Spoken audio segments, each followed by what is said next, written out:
بسم اللہ الرحمن الرحیم۔ السلام علیکم پیارے بچوں، آج کا ہمارا موضوع ہے مذکر مونث۔ مذکر نر اسم کو کہتے ہیں۔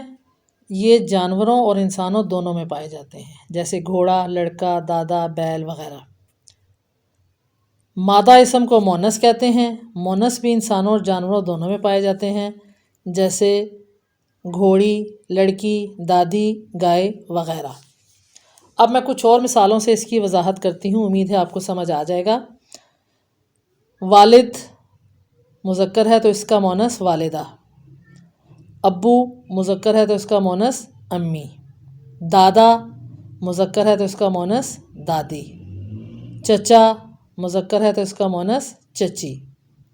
شیر مذکر ہے تو اس کا مونث شیرنی۔ بکرا مذکر ہے تو اس کا مونث بکری۔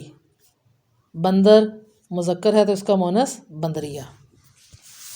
امید ہے آپ کو سمجھ آ گیا ہوگا۔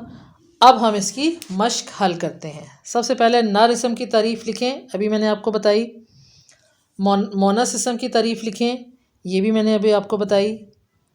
اب کچھ مذکر اور مونث دیے گئے ہیں، ان کے آپ نے مذکر کے مونث لکھنے ہیں۔